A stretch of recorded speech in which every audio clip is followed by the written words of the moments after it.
কেউ রেহাই নেই। তাই বলছে সাধন করো ভজন করো, মরতে জানলে হয়। তুমি কি সাধন ভজন করছো? মরার সময় বোঝা যাবে তোমাকে মরার সময় কৃষ্ণ স্মৃতি হচ্ছে। মুহূর্তে আমাদের বিপদ আসে, যে কোনো মুহূর্তে আমরা মরে যেতে পারি, তাই না? কারণ যে যেরকম কর্ম করেছি ওখানে লিখছে যমরাজেরই, কি জানি ওর নাম,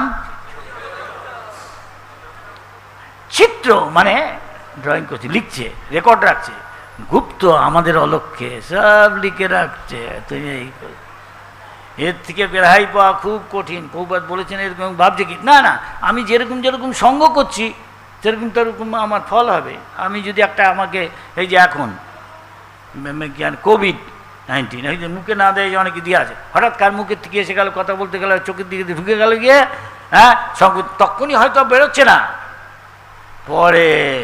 তাই এখনই অনেকে বলছে দেখো কত পাপ কাউ করছে, ওর তো কিছু হচ্ছে না। তুমি দেখতে পাচ্ছ না, সময় বিশেষে হবে, হয়তো পরের জন্মে বা এই জন্মে কিছুটা সূক্ষ্ম বিচার আছে। কেউ রেহাই নেই। তাই বলছে সাধন করো ভজন করো, মরতে জানলে হয়। তুমি কি সাধন ভজন করছো? মরার সময় বোঝা যাবে তোমাকে মরার সময় কৃষ্ণ স্মৃতি হচ্ছে নাকি বউয়ের স্মৃতি হচ্ছে, স্বামীর স্মৃতি হচ্ছে, কুকুরের স্মৃতি হচ্ছে, সেই দিকে গতি হবে। স্বামী স্ত্রী এইরকম হয়, একজন আরেকটা আসক্ত, পায়ের জীবনে আবার আজকে যে পুরুষ কালকে সে আর সামনের জীবনে মেয়ে মানুষ, অন্য জীব বা সেই মানুষই হয়তো হলো, ঠিক নেই, সব ঠিক করছে।